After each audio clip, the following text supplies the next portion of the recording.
Mesdames, Messieurs, bonjour. Soyez les bienvenus à notre dernier échange de l'année. Nous allons aborder le thème de l'année 2020. Je pense que ce serait un secret pour personne. On va parler du Covid et surtout de l'impact en entreprise de cette pandémie sanitaire et cette crise sanitaire majeure. Pour cela, je serai accompagné de Maître Bull, Marilyn Bull, avocate au barreau de Paris. Bonjour Marilyn. Bonjour. Je vous laisse vous présenter en quelques mots. Alors, effectivement, je suis avocate au barreau de Paris, avocate associée au sein du cabinet d'ACD et je conseille au quotidien des entreprises, principalement des TPE et des PME dans différents secteurs d'activité. Et l'année 2020 a été vraiment une année très compliquée pour nos clients avec des incertitudes juridiques. Donc, voilà, j'ai été amenée à les accompagner dans ce quotidien qui a été très compliqué à gérer. Nous aurons l'occasion d'y revenir plus profondément. Cécile Hervalet, DAF de la Maison de l'Aubrac. Bonjour Cécile. Oui, bonjour. Oui, je suis directrice administrative et financière du restaurant de la Maison de l'Aubrac à Paris. Je suis diplômée en comptabilité et gestion. J'exerce dans ce domaine depuis plus de 20 ans et notamment dans le secteur de la restauration. Je m'occupe de tout ce qui est comptabilité et gestion, mais également tout ce qui est gestion du personnel et ressources humaines. Merci Cécile, à tout à l'heure. Vincent Sitz, notre restaurateur atypique. Bonjour Vincent. Atypique, c'est gentil, merci Vin. Oui, bonjour à tous.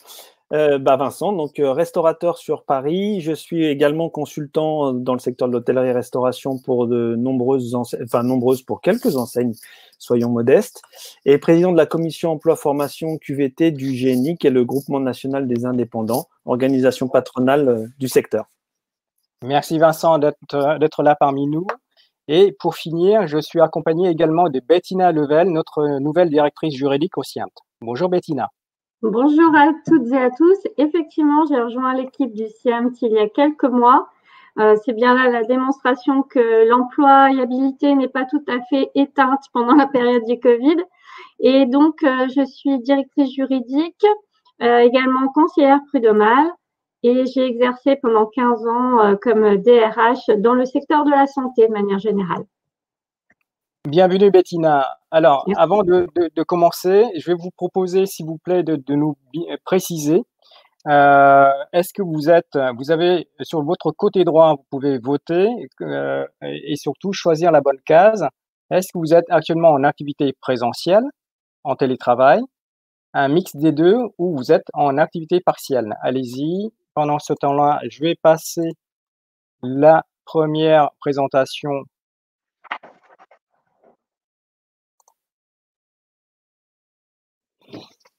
On a vu maintenant, nous sommes le 17 décembre 2020, ça fait quelques 10 mois que l'on est en pleine crise sanitaire. On a eu 2 confinements, un déconfinement et puis le deuxième qui a été effectif depuis 2 jours. Où est-ce qu'on en est? Est-ce qu'on pourrait faire un bilan d'étape ou un bilan en tout cas de cette année sur le plan impact en entreprise, Cécile? Oui, tout à fait. Donc, vous avez à l'écran un slide que j'ai préparé. Donc, aujourd'hui, la pandémie que nous vivons tous a d'énormes impacts. Alors, sanitaires à cause de cette pandémie, mais également économique, financière et sociale pour les entreprises. Alors, pour vous donner quelques exemples dans la société dans laquelle je travaille, aujourd'hui, au 31 décembre, étant donné qu'on sera fermé tout le mois de décembre, on aura perdu 62% du chiffre d'affaires par rapport à 2019. Sachant qu'on a fermé plus de 5 mois. Mais on a réouvert entre le mois de juin, premier déconfinement, et on a refermé au mois d'octobre. Et sur cette période, l'activité n'aura pas repris parce qu'on a constaté une fréquentation qui est à hauteur de 57%. Donc, on constate que cette pandémie a des impacts aussi bien économiques, financiers et surtout sociaux parce que pendant ces plus de 5 mois, les salariés ont été totalement en activité partielle totale. Donc, ça a des grosses conséquences parce qu'ils restent à la maison et qu'il y a une certaine démotivation qui commence à se faire ressentir aujourd'hui. Donc, les impacts notables qu'on peut constater en entreprise, tout secteur confondu, je pense qu'il n'y a pas de secteurs qui sont épargnés par cette crise. C'est la baisse de chiffre d'affaires, comme je viens de vous le démontrer précédemment. Ce qui nous concerne, c'est 62% de chiffre d'affaires en moins. Donc, impact immédiat sur le chiffre d'affaires. Comme il n'y a pas eu de chiffre d'affaires, ça veut dire qu'il n'y a pas eu d'entrée de trésorerie. Donc, les dettes ont continué à perdurer malgré tout. Donc, ça a engendré aux entreprises des demandes d'étalement d'échéances sociales et fiscales, des difficultés à payer des fournisseurs. Et pour certaines entreprises, il a été constaté qu'ils avaient même du mal à payer leurs salariés parce que même s'ils bénéficiaient de l'indemnité d'activité partielle, il y avait un décalage. Donc, ça a eu des grosses conséquences à tout point de vue, aussi bien pour les fournisseurs, pour l'entreprise, pour les salariés. Mais pour la partie de déconfinement, ça a eu aussi un bouleversement des modes de travail, étant donné qu'il a fallu modifier les conditions, l'organisation du travail, par certains en télétravail pour tout ce qui est partie administrative, mais par contre, pour ceux dans la restauration pure, malheureusement, soit ils étaient à la maison ou on réduisait leur temps de travail au vu du manque de fréquentation. Et évidemment, cette crise va engendrer sur l'année 2020 une destruction d'emplois qu'on estime à des dizaines de milliers d'emplois, aussi bien pour des salariés que pour des chefs d'entreprise qui vont être obligés de mettre la clé sous la porte, étant donné que cette perte de chiffre d'affaires aura des conséquences énormes. Mais la grosse problématique aujourd'hui, c'est qu'aujourd'hui, on a du mal à avoir des perspectives. Parce qu'au mois de novembre, on nous annonçait dans la restauration une ouverture pour le 20 janvier. Aujourd'hui, c'est remis en question. Donc, les perspectives qu'on pouvait avoir il y a 2 mois, aujourd'hui, on constate que on va repousser. Mais il faut continuer quand même. On continue malgré tout. Il faut se projeter de toute façon. Voilà. Ça, c'est les impacts notables aujourd'hui avec les impacts de la crise sanitaire. Donc, comme je viens de vous le démontrer, il y a plein de défis aujourd'hui. Il y a plein de défis. Et c'est le moment de prendre des mesures et anticiper le rebond, la reprise. Il ne faut pas attendre aujourd'hui qu'il y ait une reprise en se disant qu'est-ce qu'on fait pour la reprise. Il faut l'anticiper. Et c'est peut-être le moment aujourd'hui de se réinventer à tout point de vue. Voilà, aussi bien sur le plan économique et vis-à-vis des salariés. Donc, moi, aujourd'hui, je pense qu'il faut anticiper il faut anticiper les méthodes de travail et améliorer les méthodes de travail qui existaient. Parce que souvent, quand on est en forte activité, on n'a pas toujours le temps. On n'a pas le temps de se dire tiens, ça, il faudrait l'améliorer parce qu'on est en manque de personnel, on est à flux tendu pour diverses raisons, on ne peut pas toujours se réadapter. Là, justement, il y a une opportunité, cette crise qui est dramatique, certes, mais ça va être aussi une opportunité pour les entreprises de se préparer à la reprise. Donc, en présentant, en réévaluant ou en repensant l'offre qu'ils proposent, se réinventer sur le futur. Mais surtout, un point qui me paraît très important aujourd'hui, pour cette sortie de crise, alors qui n'est peut-être pas pour demain, qui n'est peut-être pas dans 3 mois, qui est peut-être dans 6 mois, on ne sait pas aujourd'hui, parce que comme je l'expliquais, on n'a pas de perspective. Mais il va falloir aussi préparer les collaborateurs, parce que 6 mois de non-activité, c'est très dur pour le chef d'entreprise, parce qu'aujourd'hui, les dettes continuent à courir. Certes, il y a eu énormément d'aides, il y a eu le PGE, il y a l'activité partielle, mais il y a quand même énormément de dettes encore qui courent. Et donc, aujourd'hui, il faut également se préparer, faire face à ces dettes. Comment on va faire? Ça, c'est une chose. Mais c'est pour ça qu'il faut se préparer pour repartir de plus belle, avec une offre attrayante pour attirer les clients. Mais il va falloir surtout aider les collaborateurs à revenir. Et le collaborateur, c'est quoi? C'est déjà communiquer sur cette crise, parce qu'il faut qu'ils comprennent que certes, il vit à titre personnel cette crise, mais professionnellement, il faut qu'il comprenne les impacts que ça a sur l'entreprise. Il faudra être à l'écoute, mais aujourd'hui, il faut aussi former le personnel parce qu'on constate que quand on est en pleine activité, on n'a pas toujours le temps techniquement de former le personnel. Et aujourd'hui, il y a eu des dispositifs mis en place par le gouvernement pour former le personnel. Et donc, je dis, toutes ces petites choses permettront de repartir, alors j'espère rapidement, mais ça, seul l'avenir nous le dira, mais de repartir prêt, c'est-à-dire prêt à dégainer le jour où l'activité va repartir. Il ne faut surtout pas attendre, il ne faut pas attendre, il faut se préparer. Alors, c'est de la théorie, mais cette théorie va se mettre en pratique dans tous les cas. Et moi, je pense un point important, c'est impliquer les équipes pour qu'elles comprennent les impacts que ça a pour l'entreprise, pour le chef d'entreprise et pour eux, parce que ça sera du gagnant-gagnant. Voilà, moi, c'est les impacts et les perspectives qui, pour moi, sont à envisager, et c'est un constat aujourd'hui, c'est le constat. Donc, si je comprends bien, Cécile, ce qu'on retient de votre intervention, c'est il faut profiter de ce temps de réflexion, de ce temps qui nous paraît pour certains long, pour réfléchir, pour se perfectionner, pour améliorer les process, revoir l'offre et puis surtout aussi améliorer la formation de notre personnel. Ah, tout à fait. Tout à fait. Moi, je pense que ça va être un atout pour les chefs d'entreprise parce que le chef d'entreprise tout seul ne peut pas avancer. Il a besoin de ses équipes. Et donc, il faut former les gens, il faut communiquer, être à l'écoute et former les gens. Ça va être le plus important pour que le jour où l'activité va repartir, et l'activité va repartir dans tous les cas, on le sait, on sait que toute crise dans l'histoire a fait que l'activité était meilleure. Donc, il faut se préparer. Et ça passe aussi par la formation des collaborateurs. Très bien. On retient de toute façon, on reviendra tout à l'heure pour parler justement des formations, des possibilités de formation pour le personnel. Il y en a pléthore apparemment. Et puis, on reviendra sur la liste des aides de l'État.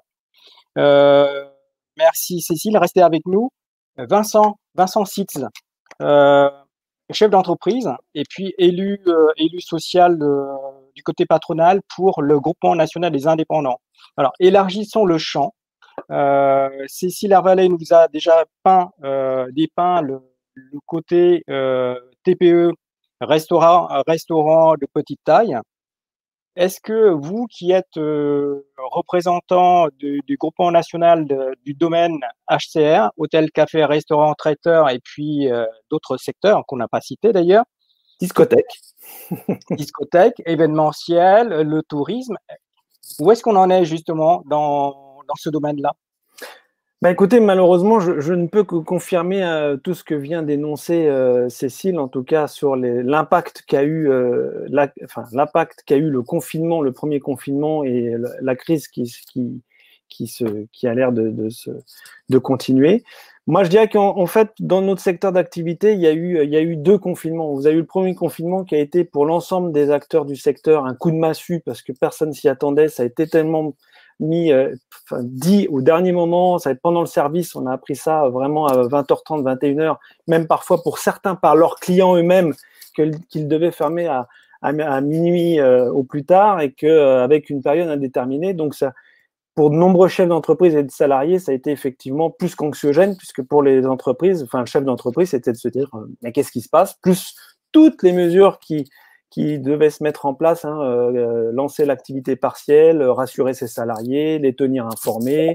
Enfin voilà, ça a été une période difficile, mais dans cette période difficile, elle a été pendant les mois, je vais dire, je vais pas dire que ça a été le mieux, mais c'était où il a fait beau, on a eu une période assez exceptionnelle. Ça a été, vu que c'était complètement fermé pour l'ensemble du territoire, ça a été ça a été plutôt mieux vécu, en tout cas au départ, parce qu'il a fallu s'adapter et trouver des solutions. Et puis, il y a eu la réouverture sur les beaux jours qui ont fait que tout le monde voulait se retrouver, tout le monde voulait partager ses moments, hein, sortir, retrouver une vie normale et ça a relancé pour certains l'activité, hein, parce que même beaucoup ont dit qu'ils avaient fait, en tout cas sur le bassin côte ouest, on dit qu'ils avaient fait une superbe saison, ils avaient bien travaillé, donc on voit que les gens avaient envie de sortir. Et là, patatras, boum, on nous referme. Et là, par contre, c'est beaucoup plus anxiogène puisque d'un seul coup, on n'a pas de perspective. On comprend que les touristes ne seront pas là à la prochaine réouverture. Si toutefois, et encore, on ne connaît pas vraiment la réouverture. Donc là, on a une vraie inquiétude des chefs d'entreprise. On a une vraie inquiétude d'une grosse partie de nos salariés parce que pour certains, ils se demandent si l'entreprise sera toujours là à la réouverture ou pas. Donc oui, c'est une période un petit peu, même s'il y a des aides, hein, il faut reconnaître que le gouvernement et les organisations patronales se sont bien bougés pour pouvoir faire en sorte que notre secteur soit bien défendu au mieux, et jusqu'à encore dernièrement sur les congés payés acquis de nos salariés sur la période de l'activité partielle. Maintenant, c'est vrai que les aides qui ont été octroyées à beaucoup, la plus importante aurait été celle de l'activité partielle, mais toutes les autres n'ont pas forcément couvert toutes les charges que pouvait avoir une entreprise, à l'exception peut-être de celle qui va être faite sur le mois de décembre, puisqu'il y aura 20% avec le Fonds national de solidarité, il y aura une véritable aide. Donc voilà, aujourd'hui, je pourrais... je vais pas dire qu'on peut synthétiser, mais plus que jamais, les entreprises sont amenées à détecter et à prendre en charge des situations de vulnérabilité de leurs salariés, de leurs managers aussi, bien évidemment, des dirigeants eux-mêmes, car tout ça a été amplifié par la crise sanitaire que nous connaissons. Et on pourrait même se poser légitimement la question face à ces vulnérabilités, quel rôle pour l'entreprise? C'est vraiment un sujet intéressant aujourd'hui et puis que beaucoup de chefs d'entreprise se posent parce que la moitié des salariés, des dirigeants aujourd'hui considèrent que les situations de fragilité des salariés vont se multiplier dans les prochaines semaines, dans les prochains mois, les prochaines années. Donc aujourd'hui, je pense qu'il y a c'est la vraie question à se poser et puis savoir à trouver des solutions. Et la formation est une des réponses. Elle est forcément peut-être pas la seule, mais elle est vraiment une des réponses. Maintenant, pour être moi-même impacté par cette crise, puisque j'ai des salariés et que j'accompagne certaines autres entreprises, mettre en place le FNE, les formations via le FNE, vous avez intérêt d'être soit aidé, soit sacrément persistant parce que c'est pas aussi simple que ça. On a beau avoir un OPCO qui a ouvert les vannes, puisqu'aujourd'hui vraiment tout est possible quasiment avec le FNE, hein, pratiquement tout peut être finançable, mais c'est pas simple à mettre en place et à monter. Donc je dis attention danger. Et puis beaucoup de petits chefs d'entreprise ne sont pas forcément aguerris à l'exercice, et puis pour certains n'ont pas la tête à ça parce qu'ils sont plongés sur leur compte de résultats, ils sont plongés sur leur compte en banque.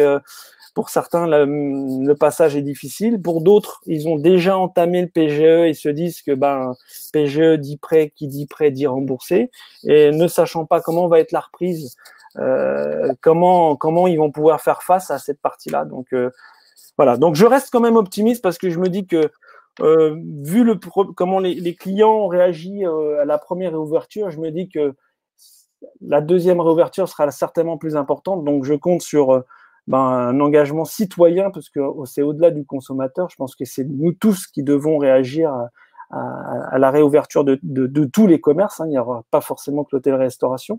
Mais je pense que c'est l'affaire de tous, en tout cas, pour que on puisse revenir dans des situations un peu normales, même si elles seront un peu plus longues que prévu, puisqu'on sait tout de suite que dans notre secteur, les touristes ne seront pas là, les aéroports ne seront pas réouverts entièrement, certaines frontières ne seront pas forcément ouvertes avec des pays étrangers. Donc oui, l'activité va être dégradée et puis il va falloir s'adapter, trouver des solutions.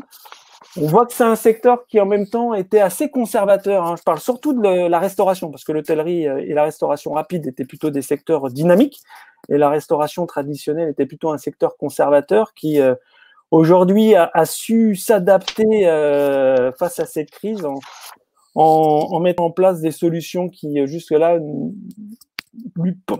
qu'elle pensait ne pas lui être destinée. Hein. Je vais penser à la livraison, au click and collect, aux précommandes, à des e-boutiques pour des restaurants, à tout ça. Donc, je désespère pas de voir les choses aller dans le bon sens. Voilà, il faut garder toujours une petite note positive. Et il faut. On aura l'occasion de revenir tout à l'heure sur l'aspect rebond qu'avait déjà amorcé Cécile et vous-même, Vincent. J'entends dans votre discours qu'il y a, en dehors de l'aspect destructeur des emplois, depuis quelques mois, l'aspect anxiogène aussi de la situation, mais ça, malheureusement, je crois qu'on est tous plongés dedans, parce qu'on on sait pas comment gérer ce virus qui est vraiment une première du siècle.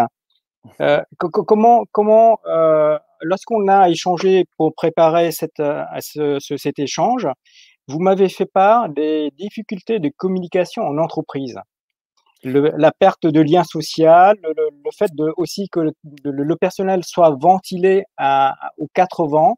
Comment ça a été perçu? Comment vous avez géré cela en entreprise, surtout en TPE? Eh ben, c'est là où on voit vraiment la différence entre les petites et les moyennes entreprises, où effectivement vous avez des restaurants, des établissements de restauration qui sont modestes, qui sont managés et dirigés que par une seule personne, et on voit vraiment l'impact là quand on n'a pas d'organisation de communication réellement en interne, à part celle quand on est en opération, de faire le briefing avant service et celui de fin de service si toutefois c'était fait. On voit aujourd'hui la nécessité absolue de pouvoir garder le contact avec ses équipes, de pouvoir échanger avec elles soit une fois par semaine en visio de façon à répondre à des questions, à des interrogations, à des inquiétudes des salariés quant à l'avenir de l'entreprise, comment le chef d'entreprise voit l'avenir, qu'est-ce qu'il a prévu, de les inciter à participer aussi à ce rebond, à se réinventer. Et on a vu que la facilité qui est pour certaines structures un peu plus grosses de l'avoir, parce qu'ils ont bien évidemment un service juridique, ils ont un service des ressources humaines qui a été pleinement actif pendant cette période-là. Donc oui, effectivement, on a vu des petites entreprises où le chef d'entreprise était plutôt accaparé par des problèmes financiers et a délaissé un petit peu la partie de ses salariés, et puis d'autres entreprises qui, au contraire, chaque service était occupé à mettre en place ce qu'il fallait pour une reprise, et puis s'occuper des salariés. Donc oui, il y avait deux poids, deux mesures entre les petites entreprises, hein, et ce qui reste légitime pour un chef d'entreprise d'une petite structure, hein, bien évidemment, c'est un coup de massue, c'est des inquiétudes parce que est-ce qu'il va pouvoir payer toutes ses charges, son loyer, ses fournisseurs, ses salaires aussi.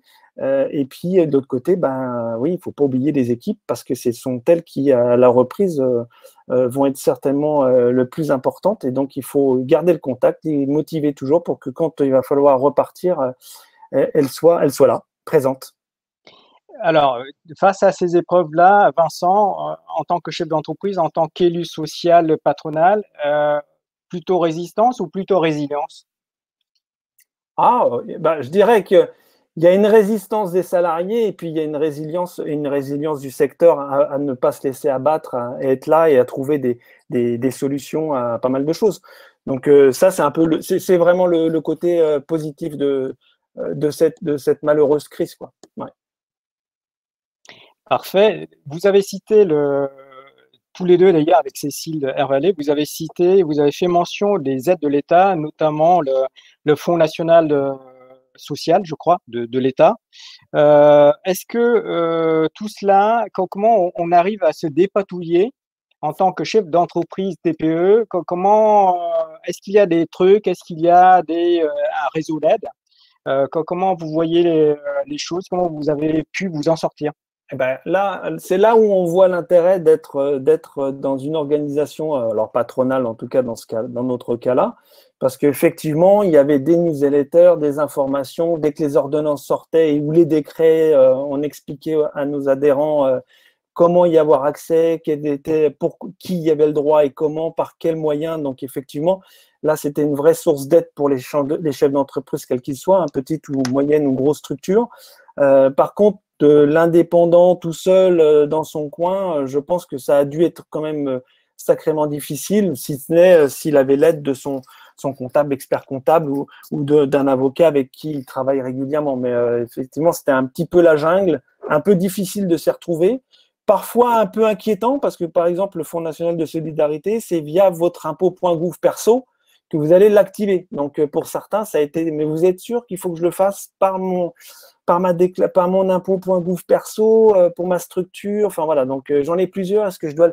Voilà, donc si vous n'êtes pas accompagné, je dis que c'était un peu compliqué à mettre en place. Même l'activité partielle au début, c'était pas forcément quelque chose que tout le monde maîtrisait en tout cas, puisqu'on n'en a pas forcément tous eu besoin, heureusement, parce que c'est-à-dire qu'on était dans des difficultés économiques et financières, mais là, tout le monde a dû faire ses inscriptions, déclarer les heures et ainsi de suite. Donc, je pense que si on n'avait pas eu les aides, de syndicats qui nous accompagnent, de nos comptables et de nos juristes, je pense que pour certains, ça a dû être très dur. Et côté prévention, lors de la reprise du premier déconfinement et puis maintenant du deuxième déconfinement, est-ce que vous avez pu bénéficier de l'aide de vos préventeurs que sont les services de santé au travail? Alors honnêtement, moi je vais dire que oui, parce que je suis proactif en tout cas sur de la prévention. Mais je ne suis pas convaincu que beaucoup de services de santé au travail aient été, alors là je ne fais pas la promotion du SIAMT, mais aient été aussi actifs que le SIAMT l'a été pendant cette crise.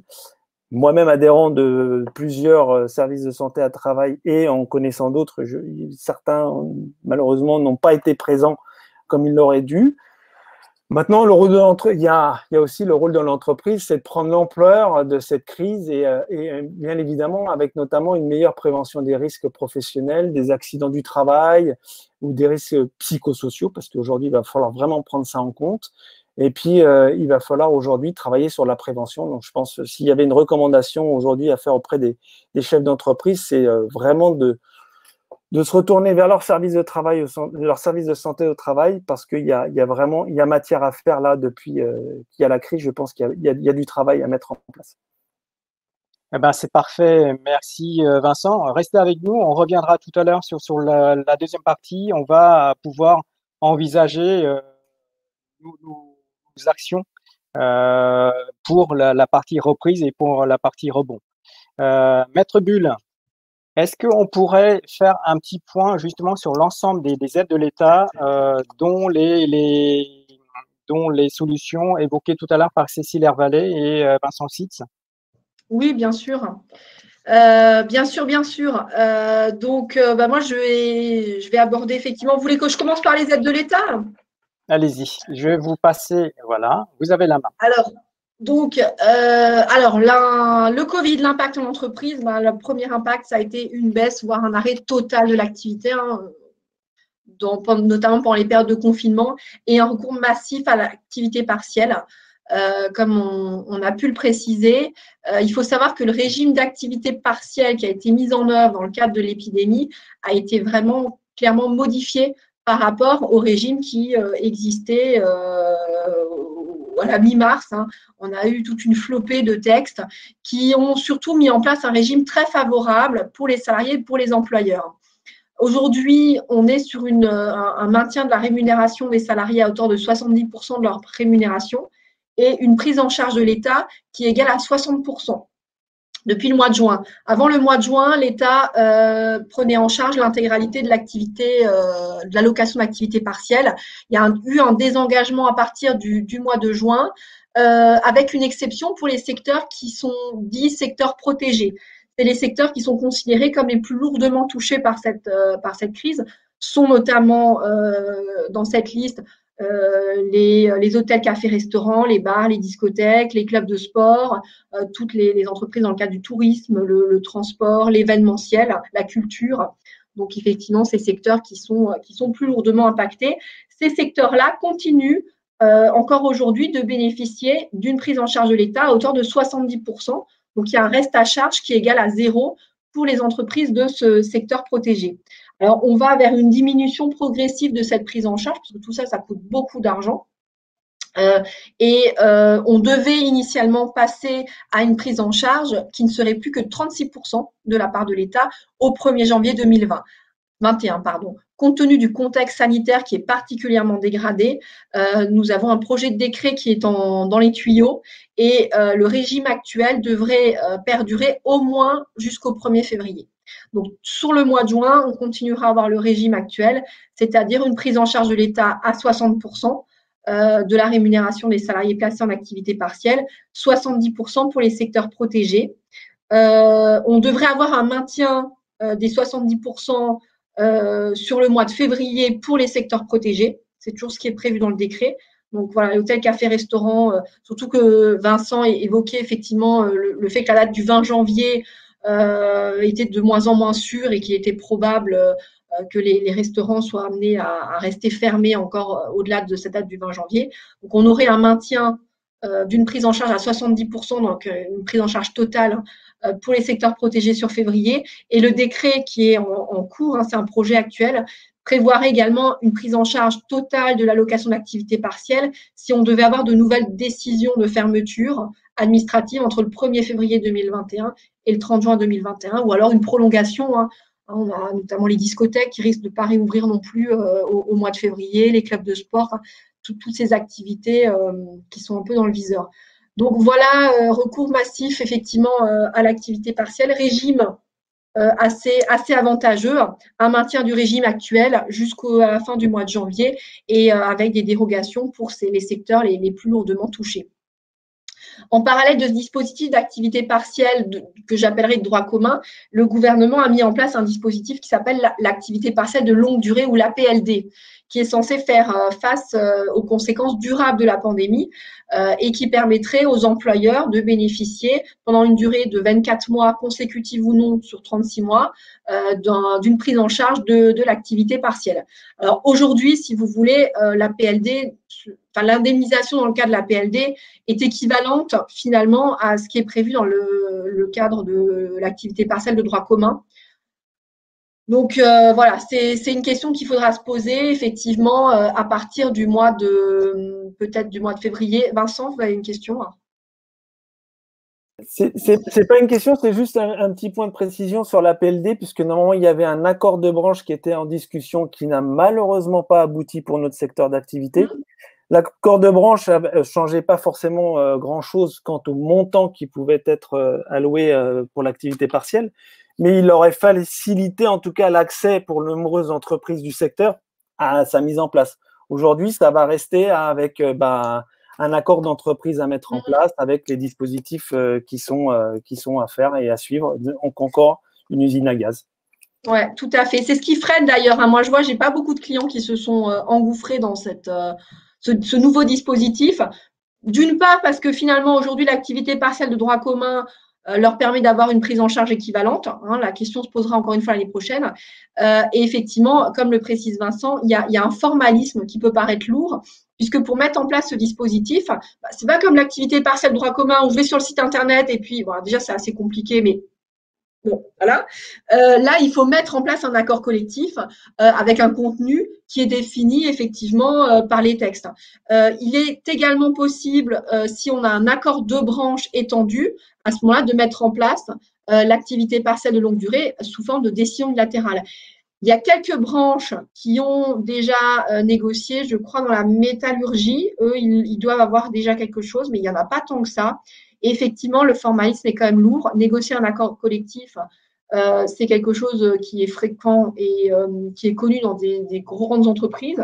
Mais quand on a des TPE, PME, voilà, il n'y a pas de culture de négociation. Il faut savoir rédiger l'accord aussi. Donc, ça veut dire être assisté par un conseiller, un avocat, ça veut dire un coût. Et le formalisme n'est pas toujours simple à mettre en place. Et il y a peut-être un autre frein aussi, c'est vrai que dans le cadre de la PLD, l'employeur doit prendre des engagements en termes de maintien de l'emploi et des engagements en termes de formation, ce qui peut effectivement aussi freiner certains employeurs. Mais encore une fois, quand on va passer à une prise en charge à 36%, je pense qu'il faudra quand même, enfin, il y a des entreprises qui forcément vont devoir se poser la question, qui n'auront pas le choix hein, pour des raisons simplement économiques. Hein. Donc, APLD, on a jusqu'au mois de juin 2021 pour rentrer dans le… ou 2022. Oh là là, j'aurais dû vérifier ça. En tout cas, vous avez encore le temps pour rentrer dans ce dispositif. Donc voilà, ça c'est l'activité partielle de droit commun, activité partielle de longue durée, ça c'est vraiment des aides qui permettent finalement de prendre en charge l'arrêt d'activité de vos salariés. Autres aides qui sont mises en place, on a eu un premier dispositif d'exonération de cotisations sociales qui a été mis en place suite au premier confinement. Ce dispositif d'exonération de cotisations sociales est prolongé dans le cadre de ce second confinement. Sont concernés les entreprises de moins de 250 salariés qui appartiennent au fameux secteur protégé et les entreprises de moins de 50 salariés qui ont fait l'objet d'une interdiction d'accueil du public, hein, qui n'étaient pas dans cette liste de secteurs protégés, mais qui ont dû malgré tout fermer leur entreprise. L'exonération porte sur toutes les charges sociales, à l'exception de la cotisation de retraite, et elle porte sur la période du 1er octobre au 30 novembre. Si vous avez été dans une zone où on a eu le couvre-feu, ce qui était le cas notamment à Paris, bah dans ces cas-là, la période d'exonération porte sur la période du 1er septembre au 30 novembre. Donc, il y a 3 mois, une période de 3 mois d'emploi, et vous pouvez bénéficier d'une exonération totale de cotisation au titre des cotisations qui auraient dû être versées sur ces périodes-là. Autre dispositif, alors on a des dispositifs d'aide au paiement des cotisations et notamment un dispositif d'étalement de la dette sociale. Ce dispositif d'étalement de la dette sociale a été prolongé au-delà du 1er janvier 2021 par l'URSSAF. Donc, effectivement, il y a cette possibilité. Ça a été prévu dans la loi de financement de la sécurité sociale là, qui est parue il y a 1 ou 2 jours. Et donc, il y a peut-être certains d'entre vous qui ont bénéficié d'un plan d'appurement. Alors là, il faut payer ces aides quand même, mais voilà, vous pouvez les étaler dans le temps et ce dispositif va être poursuivi. Donc là, ça concerne vraiment tout ce qui est salariés, cotisations sociales, charges sociales. Alors, ce n'est pas les seules charges auxquelles doivent faire face les entreprises. Et ben, pour les autres, vous avez effectivement ce fameux fonds de solidarité dont on a parlé, qui est une participation de l'État à la perte de chiffre d'affaires. Alors, je ne rentre pas dans le détail du dispositif, c'est très compliqué, ça dépend de dans quel secteur d'activité. Il y a des montants qui sont différents selon la période. Hein. Sur le mois d'octobre, il y a d'autres montants, ça dépend si vous étiez en période de couvre-feu ou pas. Novembre, il y a encore d'autres règles. Et décembre, il y a autre chose. Bon, voilà, le mieux, encore une fois, vous allez voir sur Internet, de regarder dans quel secteur vous vous trouvez et auquel montant vous pouvez prétendre. Mais c'est vrai que c'est pas simple du tout de comprendre dans quelle case on se trouve et ce à quoi on peut prétendre. Donc, en tout cas, voilà globalement, un point rapide sur les aides. Il y a également, mais ça, c'est pas vraiment une aide, hein, c'est le fameux crédit d'impôt pour les bailleurs hein, qui peuvent effectivement renoncer à leur loyer moyennant un crédit d'impôt. Je ne sais pas s'il y a beaucoup de bailleurs qui sont emparés du truc, mais bon, ça, c'est au bon vouloir de vos bailleurs. Donc, voilà pour les différentes aides. Maître Bull, il me semble qu'il existait des aides de la région ou de la chambre de commerce et d'industrie. C'est possible. Je vous avoue que j'ai pas creusé plus avant, puisque c'est vraiment propre à chaque région. Mais effectivement, vous avez raison, il doit y avoir des aides complémentaires, mais j'ai pas creusé plus le sujet. Hein.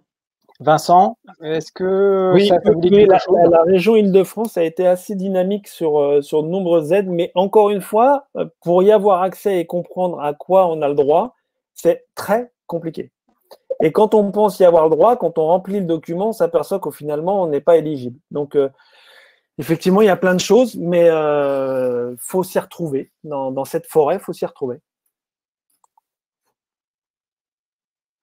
Est-ce qu'on a d'autres formes d'aide, Maître Bull ? Là, j'ai balayé vraiment les aides principales, effectivement. Ouais, il y a la dernière avec les congés payés. Je pense que ça aussi, c'est Ouais, alors après, difficile à mettre en place. pour l'instant, c'est qu'un communiqué de presse, et ça, c'est le fait que l'État finance 10 jours de CP. Hein. C'est ça. Ils ont 5 toujours pas jours, 5 jours Ils sur l'année de -1 et 5 jours sur l'année en cours avec l'accord du salarié.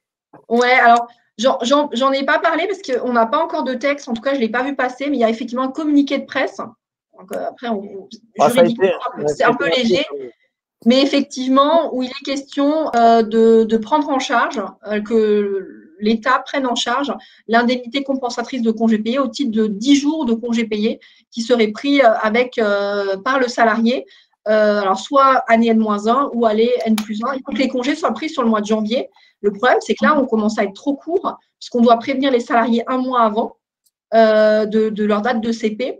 Et sur le mois de janvier, dans le communiqué de presse, il parlait du 10 au 20 janvier. Donc là, j'ai envie de dire, on est déjà mort. Si on n'a pas prévenu nos salariés, le délai de 30 jours n'est pas respecté. Alors moi, j'ai certains clients, alors, il y a quand même des conditions aussi de fermeture. Il faut avoir fermé pendant un certain nombre de… Ouais, voilà, exactement, je cherchais. Donc voilà, ce que j'ai conseillé à certains clients, c'est à titre conservatoire de prévenir les salariés, de dire voilà, nous on vous fixe ces congés, mais c'est sous réserve que le texte définitif sorte et qu'on ait un décret qui confirme l'aide. Si jamais on ne devait pas avoir l'aide, bon ben on annulerait les congés.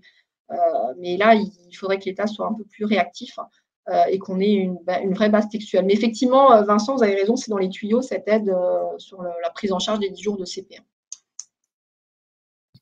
Parfait. Alors, est-ce que vous avez d'autres choses à nous dire, Maître Bull? Alors, là, j'ai parlé de la baisse et de l'arrêt de l'activité, mais il y a des entreprises qui ont continué à travailler quand même et qui ont dû faire face à de nouveaux modes d'organisation du travail avec vraiment le point principal, c'est un recours massif au télétravail. Alors, il y a des entreprises qui avaient cette culture du télétravail, qui avaient déjà mis en place du télétravail partiel, mais il y a beaucoup d'entreprises pour lesquelles c'était une nouveauté et qui ont dû mettre dans l'urgence leurs salariés en télétravail, ce qui impliquait effectivement d'adapter son mode de fonctionnement, un nouveau mode de fonctionnement, mettre en place des solutions techniques adaptées et puis faire face à de nouveaux risques professionnels et notamment les risques d'isolement. Donc là, ça c'est quelque chose qui peut se faire en collaboration avec le service de santé au travail. Mais voilà, le télétravail, effectivement, peut générer de nouveaux risques, ce qui impliquait pour les employeurs de mettre à jour leur document unique d'évaluation des risques pour tenir compte effectivement de ce nouveau mode d'organisation du travail. Et puis, il y a des cas dans lesquels le télétravail n'est pas possible et où les salariés doivent venir travailler sur site. Et là se pose le problème de l'obligation de sécurité de résultat de l'employeur et de l'employeur qui devait se montrer actif dans le cadre de la lutte contre l'épidémie entre ces murs. Ce qui a amené les employeurs à devoir mettre en place des mesures de protection adaptées en conformité avec le protocole national pour assurer la santé et la sécurité des salariés, qui a déjà été revu plusieurs fois d'ailleurs, avec des protocoles adaptés à chaque secteur d'activité.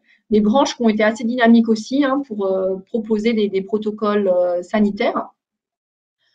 Bien entendu, l'obligation, en tout cas, les employeurs étaient très vivement amenés à associer leur représentant du personnel à la démarche de prévention. Et ça impliquait également mettre à jour le document unique d'évaluation des risques. Et puis voilà, former les gens pour travailler dans de nouvelles conditions. Donc ça a vraiment été des défis, surtout au moment du déconfinement où il a fallu mettre en place un protocole de continuité de reprise d'activité. Ça a été un bon travail pour les employeurs. Globalement, ça a été bien accepté. Mais en tout cas, voilà, ça a été un des défis. Et puis, je terminerai rapidement sur la gestion des personnes dites vulnérables. Ça aussi, c'est quelque chose qui était complètement inédit, cette notion de personnes vulnérables, on n'en a jamais entendu parler. C'est les gens qui, au regard de leur pathologie, de leur état de santé, de leur âge, sont susceptibles de développer des formes graves du Covid-19. Et ces salariés-là étaient initialement pris en charge par l'assurance maladie.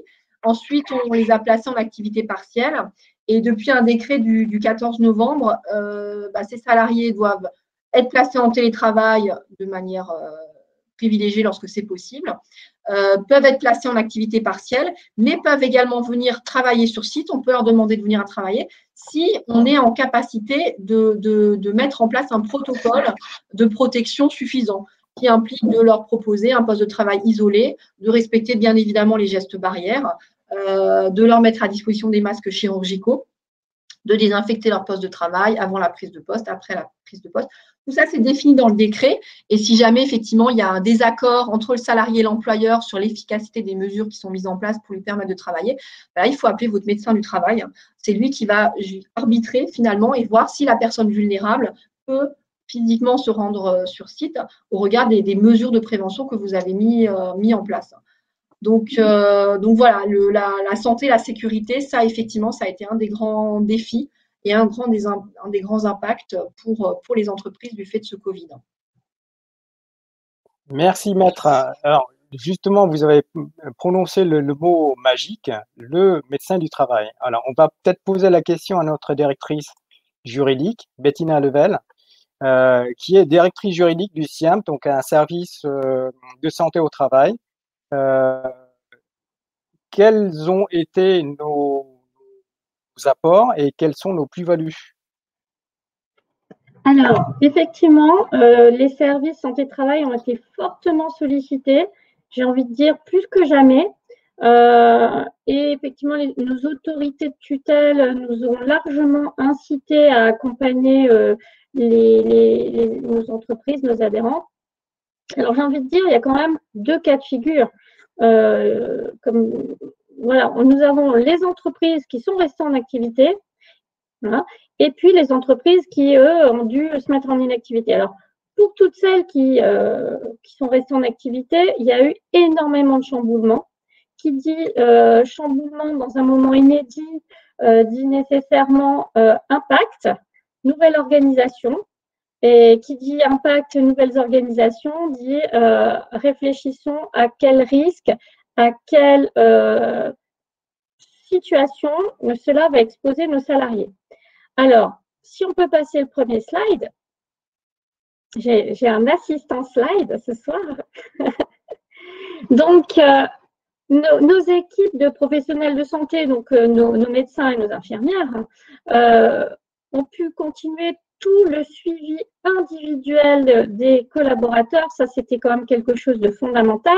Alors, nous avons pu les recevoir en présentiel pour ceux qui n'avaient pas d'autre solution que de se présenter dans nos centres.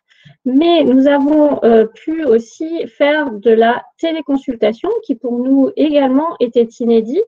Donc nous avons pu assurer les visites à la demande, les visites de reprise, les visites qui paraissaient véritablement incontournables pour la poursuite ou la reprise de votre collaborateur. Et bien évidemment, comme le disait notre avocate, très importante question relative à la vulnérabilité des personnes. Alors, on ne reviendra pas dans le débat de qui est vulnérable, qui ne l'est pas, parce qu'il y a eu un certain nombre de textes, de décrets qui sont venus parfois créer un petit peu de zizanie. Mais voilà, dernièrement, donc en novembre, nous avons à nouveau une liste assez exhaustive des situations de vulnérabilité des personnes. Donc, qui nécessite de prendre des dispositifs particuliers lorsqu'on envisage donc de les faire travailler.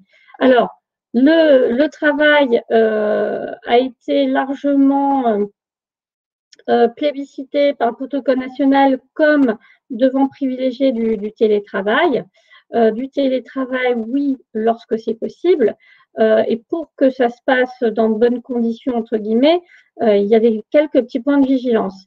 Alors, nous, nos équipes pluridisciplinaires, avec donc nos différents experts, que ce soit les ergonomes, les toxicologues, les psychologues et tous nos préventeurs au sens large, se sont largement mobilisés pour répondre à un certain nombre de questions, d'interrogations. La première, effectivement, ça a été de mettre à jour le document unique puisqu'on introduit un nouveau risque qui était assez minimisé jusque-lors, un risque infectieux, un risque biologique.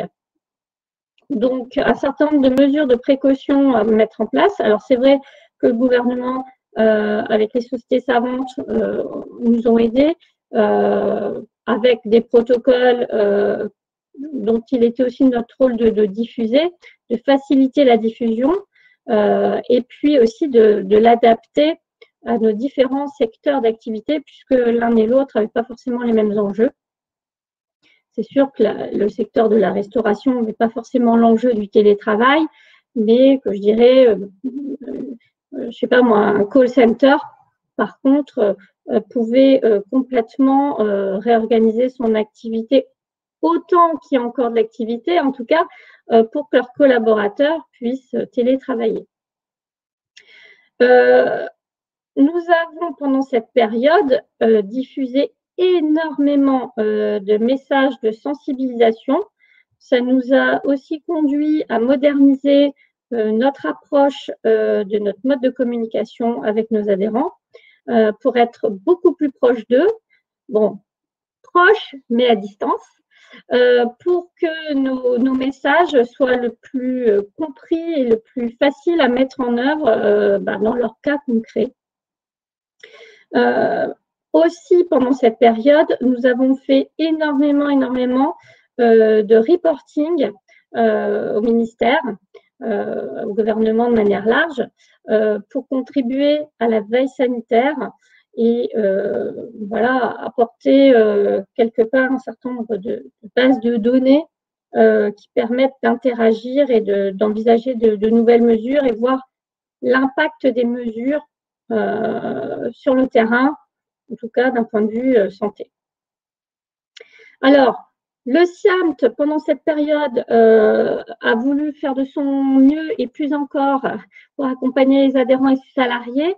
Donc, on a profité pour mettre en place une gestion de nos relations plus simple et surtout en digital, avec la mise en place d'un portail en ligne. La téléconsultation, ça a été une révolution, comme je disais tout à l'heure, dans nos pratiques. Ça a été très bien accueilli. Tout le monde en est ravi, puisque maintenant, vous pouvez avoir une téléconsultation à votre domicile, sur votre téléphone portable, sur votre ordinateur, dans nos centres.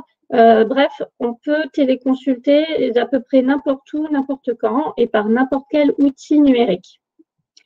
Comme ce soir, on a également développé tout ce qui est webinaire et e-change pour rendre pratique nos informations et nos communications. Et on a fait appel à notre partenaire CRISUP avec une cellule d'écoute pour tout ce qui est soutien psychologique. Et effectivement, ça a été assez fortement sollicité également. Alors, pour donc nos entreprises en activité, voilà, il y a eu un accompagnement, je vais dire, terrain pragmatique. Pour les entreprises qui étaient en inactivité, les choses sont un petit peu plus complexes parce qu'il y a souvent une perte de contact, une prise de distance et parfois même des replis complets des collaborateurs et même des entrepreneurs parfois. Donc, il s'agissait aussi pour nous, on avait l'ambition de dire le SIAMT reste à vos côtés, même à distance, parce qu'il y a une priorité absolue dans ce genre de contexte, comme de toute façon nos différents intervenants ont dit, préparer la reprise. Préparer la reprise parce que c'est pas chose simple finalement pour un salarié, un collaborateur qui est plus là depuis un certain temps, qui s'est un petit peu déconnecté, qui n'a pas forcément un super moral, de le faire revenir. On a vu qu'au mois de juin, ça n'a pas été si facile que ça de convaincre les collaborateurs de revenir parce qu'il y avait quand même un certain nombre de symptômes de crainte vis-à-vis de ce virus. Donc, la première chose, c'est de rassurer. Et pour rassurer, nos équipes étaient là et sont toujours là pour rappeler quelles sont les mesures sanitaires qui permettent de rassurer. Donc, tous les gestes barrières, les règles de distanciation, les jauges au niveau du nombre de personnes par mètre carré, tous les équipements de protection individuels, hein, les masques chirurgicaux, les solutions hydroalcooliques et tout ce qui est hygiène et aération des locaux. Hein, ça a été rappelé, le relais a été très, très médiatisé. Nécessairement, on peut aussi envisager pour qu'il n'y ait pas tout le monde en même temps, au même endroit, et qu'ils ne soient pas dans le même flux, dans les transports en commun notamment, quand c'est possible, d'avoir peut-être des horaires un petit peu échelonnés, et puis certainement repenser et réinventer, comme vous l'avez très très bien dit tout à l'heure, hein, Cécile, peut-être bien même le cœur de l'activité, ce qu'on est capable de pouvoir générer de nouveau et d'adapter vis-à-vis des clients finaux. Alors bien, ça, nos experts sont des spécialistes de l'accompagnement en changement. Donc, tout impact d'organisation, de chaîne, de flux va générer des nouveautés pour vos collaborateurs, que ce soit en gestes et postures, que ce soit en environnement de travail, en charge de travail. Donc, pour cela, nos équipes sont vraiment là pour vous accompagner avec leur expertise. Ça l'a tout à fait été rappelé, c'est aussi une période pour peut-être former son personnel. Alors, le fonds, effectivement, il y a une foire aux questions qui est disponible sur le site internet du ministère du Travail, qui peut, dans une certaine mesure, vous aider à remplir ce formulaire de demande de subvention. Mais effectivement, je crois que le mieux, c'est aussi de s'adresser à votre OPCO, qui est un petit peu plus sachant, qui en plus peut aussi lever des subventions complémentaires en plus du fonds.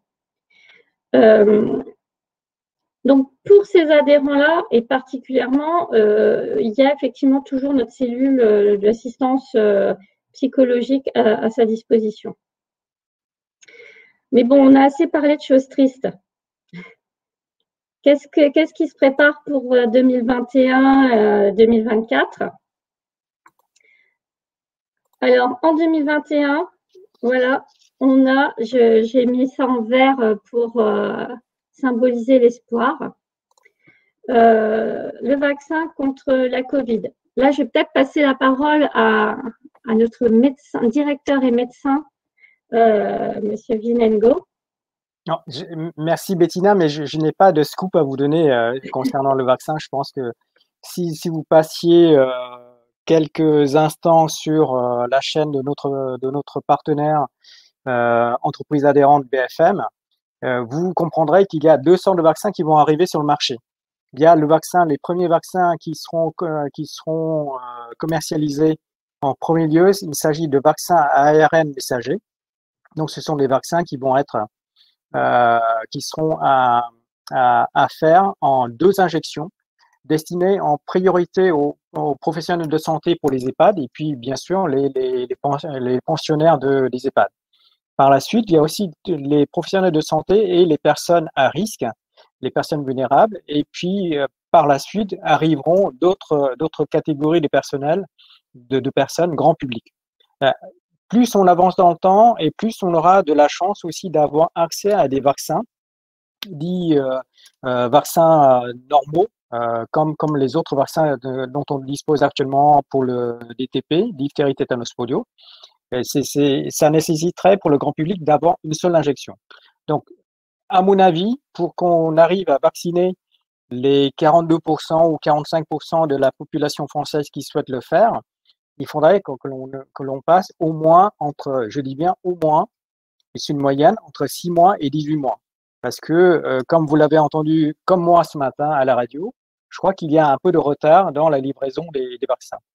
Mais quoi qu'il en soit, ça nous permet déjà, c'est un bon élément, c'est un élément, une note positive, qui nous permettrait déjà, comme le disaient Cécile et Vincent tout à l'heure, d'envisager l'avenir avec un peu plus de sérénité et surtout de pouvoir se projeter. Est-ce que vous souhaitez intervenir, Cécile? Parce que de mémoire, je crois que vous avez commencé à en parler tout à l'heure de l'effet rebond, et puis surtout de nous avoir donné quelques conseils, ainsi que Vincent, pour la partie préparer la reprise et être prêt, se tenir prêt pour la reprise, la relance économique. Pour ma part, moi, je pense que déjà pour préparer la reprise, je pense qu'il faut faire un état des lieux aujourd'hui pour préparer, pour améliorer tout ce qui ne va pas ou pour améliorer ou créer de nouvelles choses pour qu'on soit optimal à la reprise. Et comme moi, c'est vrai que je pense que le personnel, les managers, le chef d'entreprise n'a pas toujours le temps, certes, mais il est très important que les managers et le chef d'entreprise accompagnent les collaborateurs. Parce que le constat que je fais, c'est que pour une bonne moitié, la reprise va être très compliquée. Donc, c'est pour ça qu'il faut vraiment mettre toutes ses chances et utiliser tous les dispositifs. Alors, certes, comme disait à juste titre Vincent tout à l'heure, les dispositifs sont très compliqués pour certains à mettre en place. Mais souvent, on attend d'être en période de crise pour se renseigner. Alors, par rapport au FNE, par exemple, qui est pris en charge par l'ACTO, les entreprises payent les taxes de formation professionnelle. Tous les ans, on le paye, on verse l'argent et on ne sait pas où ça va. Et moi, j'invite sincèrement tous les chefs d'entreprise ou leur DAF ou leur DRH à prendre contact avec les conseillers de l'ACTO une fois par an quand on verse la cotisation pour connaître nos droits. Parce que souvent, on est surpris. Alors, on verse de l'argent, mais quand on rencontre ces conseillers-là, ils nous offrent des opportunités et des conseils, justement, pour nous donner des dispositifs qu'on ne connaît même pas. Voilà. Et moi, dans le cadre du FNE, j'ai la chance de connaître une des conseillères de l'ACTO qui m'a expliqué comment faire. Et ça a été un très bel échange parce que ça m'a permis de mettre en place pour l'entreprise, de former du personnel. Et en plus, sur le volontariat, on a fait une campagne de communication auprès des salariés. Alors, je ne vous cache pas que ce n'est pas l'ensemble du personnel qui a accepté, mais il y a eu beaucoup de volontariat. Et comme disait Vincent, il y a vraiment, pour vous donner des exemples, ça a été sur des formations sur les réseaux sociaux, comprendre les réseaux sociaux, ça a été comment recruter des salariés, ça a été motiver, manager son équipe. Il y a eu vraiment, justement, principalement les managers, mais justement, ces outils-là vont permettre demain de repartir sur d'être opérationnel, de ne pas se poser de questions, on sera opérationnel. Et comme ça, le chef d'entreprise pourra aussi, lui, de son côté, s'il arrive à déléguer certaines choses à ses managers, il pourra être opérationnel sur autre chose parce que c'est vrai que ce qui traverse actuellement le chef d'entreprise est très compliqué. Oui, on est très près des chiffres aujourd'hui, c'est comment on va faire parce que oui, les aides de l'État sont très bien, ça je le dis, sont très bien, absorbent un certain nombre de charges. Mais elles seront absorbées si l'activité repart. Donc, il faut tout anticiper à tout point de vue pour repartir sur de bonnes bases. Ça va être compliqué, mais c'est possible. C'est tout à fait possible. Il faut avoir un esprit de réinvention à tout point de vue. Et on ressortira plus fort, je pense. Surtout Vincent, le secteur de la restauration. Merci Cécile. Vincent, comment on pourrait envisager justement, Bettina avait mis tout à l'heure 2021-2024. Et de mémoire, je crois que 2024, on sera dans un challenge en plus des Jeux olympiques. Comment envisagez-vous au niveau du GNI national et puis Île-de-France, comment envisagez-vous ce challenge-là qui va pointer son nez rapidement? Là, aujourd'hui, c'est tout l'objet de nos discussions parce qu'effectivement, là, la Covid, on ne l'avait pas anticipé pour le coup, hein, même si maintenant, il faut anticiper plein de choses. Et reste le sujet entier qu'on vient d'évoquer qui est 2024. Donc, on a déjà du mal un petit peu à se projeter sur cette potentielle et bientôt ouverture de nos établissements. Donc, 2024, on espère que cette partie-là sera oubliée ou en tout cas sera du passé et qu'on on sera reparti sur une activité normale et pérenne. Moi, ce que je voudrais faire un petit point sur ce qui vient d'être dit, c'est surtout, on vient de parler d'Acto, on vient de parler des services de santé au travail. Je pense qu'il faut le vrai gros travail, puisqu'on parle d'anticiper et on parle de prévention. Je pense que c'est déjà d'expliquer aux chefs d'entreprise que Acto, ce n'est pas qu'une seule cotisation. Hein. Effectivement, il faut payer. On a la taxe d'apprentissage, on a la taxe pour les formations continues et autres. Effectivement, c'est une somme qui est sur la masse salariale et donc qui est à payer maintenant en 2 fois. Il y a en février et puis un premier acompte et un deuxième en septembre. Mais c'est surtout expliquer à nos salariés et à nos chefs d'entreprise ce qu'est Acto, ex-FAFI, parce qu'il y a un vrai intérêt pour nos chefs d'entreprise et pour leurs salariés à savoir les services qui peuvent être apportés par cette organisation quant à former nos salariés, développer leurs compétences. Donc, je pense qu'effectivement, il faut passer à un autre modèle qui n'est pas de rappeler que c'est une cotisation, mais que c'est un véritable service qui est apporté aux chefs d'entreprise et aux salariés. Au même titre, je mets le service de santé au travail, puisque moi, je me réjouis, vous savez à quel point je suis investi auprès de nos jeunes dans les CFA, dans les écoles et un petit peu partout pour justement essayer de démocratiser un peu notre secteur qui a été mis à mal et qui souvent continue à l'être. Et puis de dire qu'effectivement, ce n'est pas un métier que de contraintes, c'est un métier de passion, certes, mais il a des contraintes comme tous les autres métiers et que si on commence par la prévention, eh ben souvent on arrive à éviter beaucoup de drames. Donc voilà, donc je pense que là aussi pour les services de santé au travail, ce n'est pas qu'une cotisation annuelle à payer, c'est aussi un service qui est apporté aux entreprises et à leurs salariés. Et je pense qu'il commence, et ça commence à arriver, aujourd'hui on le voit 19 ans après, ça commence par le document unique. Et je pense que quand le chef d'entreprise aura compris que de partager son document unique à ses équipes pour les intéresser à ce qui se passe et aux dangers et aux risques auxquels ils sont confrontés dans l'entreprise, eh ben on avancera. Voilà. Donc je pense que voilà, ça commence aussi par ça. L'anticiper, c'est aussi la prévention. Est-ce que l'accord, une question justement, je pense au chef d'entreprise, à la DAF et puis aux 2 juristes que j'ai en face de moi, quelle serait la plus-value de l'accord national interprofessionnel qui a été signé récemment? Est-ce que ça c'est un renouveau? C'est la porte ouverte vers un avenir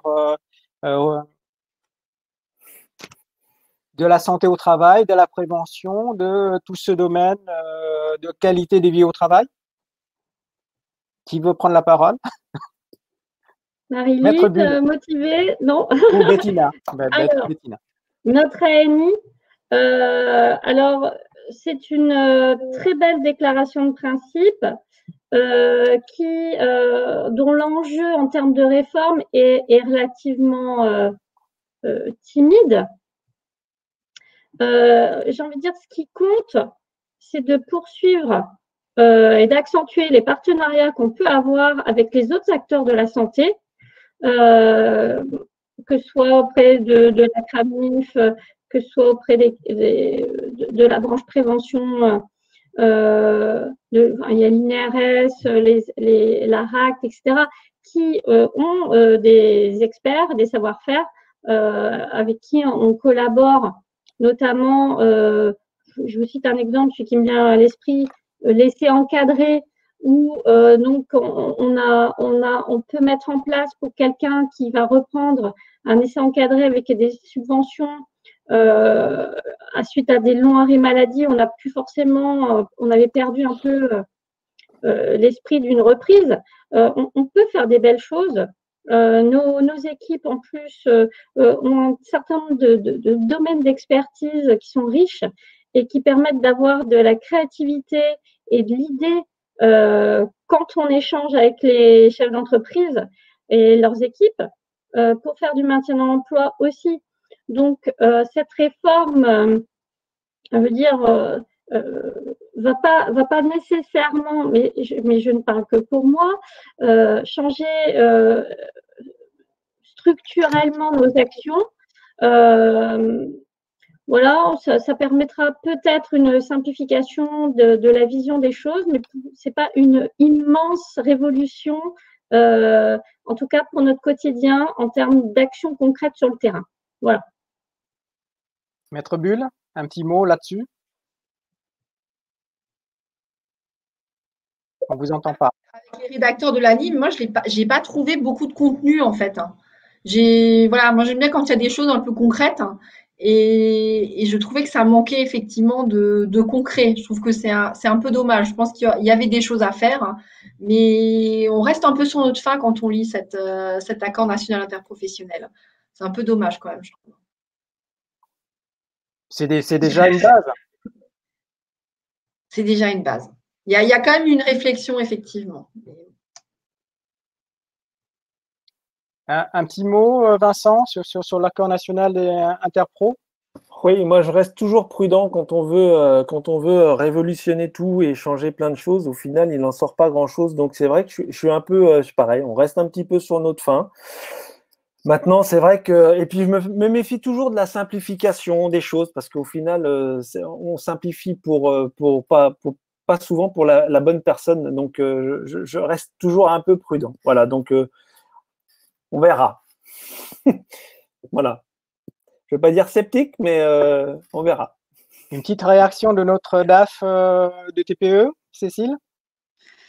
Ben, je rejoins tout à fait Marilyn et Vincent. J'aurais exactement la même opinion. Voilà, on reste un peu sur notre faim et on attend. Parce que comme tout évolue depuis 9 mois, tout le temps, donc peut-être que… Mais bon, non, faut attendre. Voilà, faut attendre. Je vois pas beaucoup de changements. Dans l'accord national interpro, c'est marqué, on va changer notre nom, notre appellation. On aura un petit P en plus. P comme prévention. Alors, est-ce que vous pensez que ça nécessite de changer de nom pour changer d'action?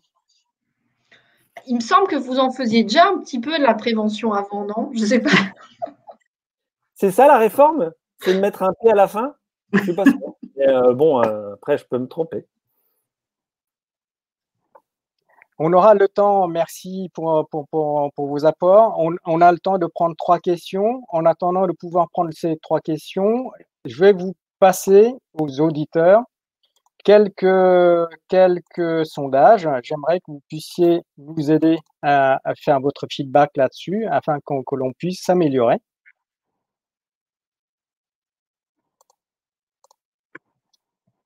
Alors, j'ai des questions assez concrètes. Je la pose à la cantonade. Pourrais-je partir à la neige à l'hôtel? Je pense que depuis le déconfinement, depuis 2 jours, depuis 48 heures, est-ce que je peux partir maintenant à la neige? C'est d'autant plus que l'État… A priori, oui. On a le droit d'aller à la neige, on a le droit d'aller à l'hôtel. Par contre, on n'a pas le droit de faire du ski de piste parce que les remontées mécaniques sont fermées. On ne peut pas aller au restaurant non plus. Donc, il faut prévoir l'hébergement, manger dans la chambre. Voilà, on peut faire des choses. C'est sûr qu'on est plus limité. Hein. L'ambiguïté, elle est là, c'est qu'en fait, les stations de ski ne sont pas fermées. Enfin, on peut avoir accès aux stations de ski et évidemment aux hébergements qui y sont liés. Les pistes sont fermées, mais en même temps, il n'est pas interdit de pouvoir monter en raquette et de descendre en ski. Sauf qu'il n'y aura pas de service de piste pour pouvoir sécuriser les stations. En tout cas, voilà. Donc, mais rien n'empêche de pouvoir aller à l'hôtel en station. En tout cas, depuis le 15 décembre, on n'a plus besoin d'avoir les fameuses attestations de déplacement. On n'est plus limité aux 20 km et compagnie. On est juste soumis au fameux couvre-feu à 20 h. Donc, c'est que quand on sort après 20 h qu'on doit être muni d'une attestation et puis d'un motif admis de sortie entre 20 h et 6 h du matin. Donc, je retiens la réponse. Je peux aller à la neige à l'hôtel sans papier mamie dans la cuisine? Alors, deuxième question, pourrais-je me faire livrer à dîner après 20 h? Oui. Les livraisons ne sont pas interdites pour après 20 h. C'est 22 h, hein, je crois, les livraisons. C'est jusqu'à 22 h, il me semble. À Paris, en tout cas. Certaines villes, voilà. À Paris, en tout cas, c'est 22 h. Mais en tout cas, les salariés peuvent travailler et donc ils doivent être munis d'une attestation de leur employeur mentionnant qu'ils travaillent bien en dehors des horaires prévus. Ouais. Mais oui, on peut se faire livrer. Pour ceux qui sont sur les horaires espagnols, il faudrait disposer d'une boîte d'œufs à la maison et d'une baguette pour dîner. D'accord. Et attention au click and collect. Hein, il faut réceptionner avant 20h. Hein, parce qu'à 20h, il faut être à la maison avec son sac. Hein. Mon Dieu, mon Dieu. Alors, troisième question. Je recherche un stage dans l'hôtellerie. Que dois-je faire actuellement? Alors, je ne veux pas le décourager, mais en tout cas, il faut continuer. Il faut qu'il continue Oui, il faut continuer à envoyer, à téléphoner aux entreprises. Hein. Il n'y a pas de problème. Pour l'instant, je pense qu'effectivement, beaucoup lui diront d'attendre de savoir quand est-ce qu'ils vont pouvoir réouvrir pour éventuellement soit envisager de prendre un stagiaire ou éventuellement un apprenti. C'est aussi un des problèmes de nos CFA, c'est se retrouver potentiellement avec beaucoup d'apprentis qui sont intéressés à venir nous rejoindre dans notre secteur d'activité, mais qui malheureusement ne trouvent pas d'entreprise pour pouvoir valider leur cursus. Et ça, c'est une vraie problématique. Bien qu'il y ait eu des aides et des incitations mises en place pour que justement ça puisse se faire. Mais on voit que il y a une limite même aux financiers et aux aides. Hein. Il y a le chef d'entreprise, avant de prendre il ne prend pas une aide, il prend un apprenti avant tout. Ok, certes, il peut être aidé, mais le but, c'est de former la personne et donc de l'accompagner. Donc, il faut être sûr de son activité. Alors, Ismaël, dans la salle, nous écrit, il peut venir s'inscrire à l'EPMT et on l'aidera. Merci, Ismaël. Merci, Ismaël. Ismaël, qui est le directeur général de l'EPMT, un des CFA du secteur à Paris. Longue vie à l'EPMT alors. Merci Ismaël. Et je vais dire à Médéric aussi, sinon je vais me faire taper sur les doigts. Voilà. Ismaël ne m'en voudra pas. Donc il y a toutes les écoles qui sont prêtes à étudier votre dossier. Il y a que là où on peut avoir en partie tous les renseignements nécessaires pour les métiers, les secteurs, les entreprises, être mis en contact avec les chefs d'entreprise. Enfin voilà. N'hésitez pas surtout à contacter les écoles puisque justement, vous aurez toutes les réponses nécessaires. Eh bien, écoutez, j'ai plus de questions. Est-ce que vous avez, Cécile, un dernier mot? Vincent, Marilyn, Bettina? Je pense que quand l'activité, la crise qu'on vit actuellement, qui est très, très difficile, mais je suis persuadée que l'activité va repartir et va partir de plus belle parce qu'il y a les Jeux Olympiques en 2024 et que les Jeux Olympiques se préparent 2 ans avant, qu'il y aura le vaccin. D'ici 2-3 ans, le Covid, on ne l'aura pas oublié, mais presque. Et c'est ce qui fait que je suis très optimiste. Alors aujourd'hui, c'est compliqué, on n'y croit pas, mais j'y crois. Je crois que d'ici quelques mois, le Covid sera loin derrière nous et qu'on ressortira plus fort et meilleur à tout point de vue. Voilà, c'est mon petit mot de la fin. Vincent? Moi, je vais dire que, alors, comme il faut finir, enfin, pas comme il faut finir sur une petite note positive. En tout cas, moi, je suis enchanté de voir notre secteur d'activité, comme je vous disais au début, qui est très conservateur et qui était qui avait du mal à bouger et à se moderniser. Je vois qu'il a été très actif et a su s'adapter à beaucoup de choses et à mettre en place plein de choses intéressantes qui ne seront que de bon augure pour l'avenir. Merci Vincent. Marilyn? D'un point de vue strictement juridique, c'est vrai qu'on a vécu une année qui a été très pleine de rebondissements, avec beaucoup de textes en droit du travail. Enfin, ça a été vraiment très difficile à gérer. Moi, ça fait des mois que je dis à mes clients, navigue à vue. Je vous dis quelque chose aujourd'hui, mais demain, on peut avoir un texte qui change la donne. Donc, je pense qu'il faut continuer à rester attentif. Il y a eu effectivement des aides de l'État qui ont permis quand même de tenir les entreprises sous perfusion. J'espère que le dispositif va continuer. Il y a des aides également sur la reprise, des aides à l'embauche, des jeunes, des handicapés. Je suis pas revenue dessus, mais voilà, c'est des dispositifs qui sont plutôt tournés vers l'avenir et vers la reprise d'activité. Donc voilà, j'espère que les prochains textes effectivement continueront à aller dans ce sens d'une reprise d'activité et que tout se passe bien. et qu'on n'ait pas affaire à une troisième vague de fermeture, de licenciements économiques. Voilà, j'espère vraiment que tout va bien aller. Moi, je rejoins Cécile, hein, j'espère qu'effectivement, on rigolera dans 2-3 ans de nos photos, on avait tous des masques sur le visage, et que voilà, on pourra raconter ça à nos enfants en disant « Oh, tu n'as pas connu ça », mais on passe à autre chose, effectivement. Merci Marilyn. Bettina, un petit Oui, mot? bon, oui, je rebondis. On ne l'a pas dit ce soir, mais on avait tellement de choses à dire. En parlant de masques, pour les personnes vulnérables, sur prescription médicale, ils peuvent en avoir à titre gratuit. Si ça peut faciliter leur assurance pour revenir travailler en présentiel, parce que je crois que c'est important dans toute cette période d'essayer de garder du lien humain. Et c'est vrai que le fait, par exemple, ce soir d'être ensemble autour de ce e-change, ça participe au lien et qu'on est très, très, très pressé de revenir pour déguster toutes vos petites gourmandises dans le secteur de la restauration et nous faire rêver dans les hôtels. Voilà, moi aussi, je suis très, très pressée de ne plus avoir de questions de ces employeurs qui nous demandent est-ce que mes salariés vont m'attaquer en mise en danger de la vie d'autrui parce que j'ai pas assez de lingettes. Bon, je crois qu'on est un petit peu loin de tout ça aujourd'hui et que voilà, certainement que cet été, on sera certainement en train de commander des jolies petites entrées, des jolis plats et des jolis desserts dans nos restaurants et terrasses préférés. Merci. Vous avez été très convaincants tous les quatre. Je vais vous donner le feedback de nos auditeurs.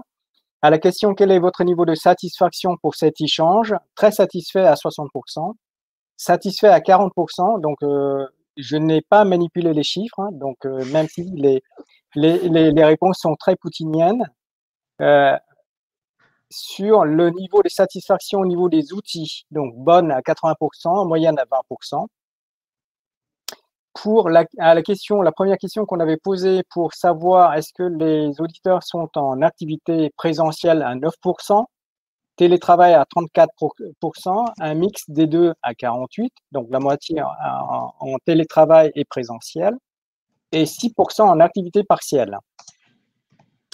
Dans les prochaines semaines, donc à partir de janvier, on va aborder, puisque vous avez souhaité qu'on aborde à l'avenir le sujet sur le sommeil, la nutrition et la gestion du stress à 50%, les risques routiers à 7%, l'activité physique, réadaptation et travail, ça tombe bien, il faut qu'on prépare le rebond, cher à Cécile et à Vincent, 22%, 22% pour la conduite de changement, et puis voilà.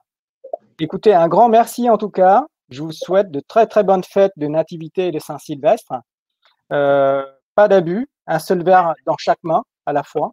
Je n'ai pas dit de quoi. Très bien. Voilà. Et puis on se dit à l'année prochaine, en 2021, pour rebondir ensemble. Merci à tous. Merci à tous, merci et bonne fête.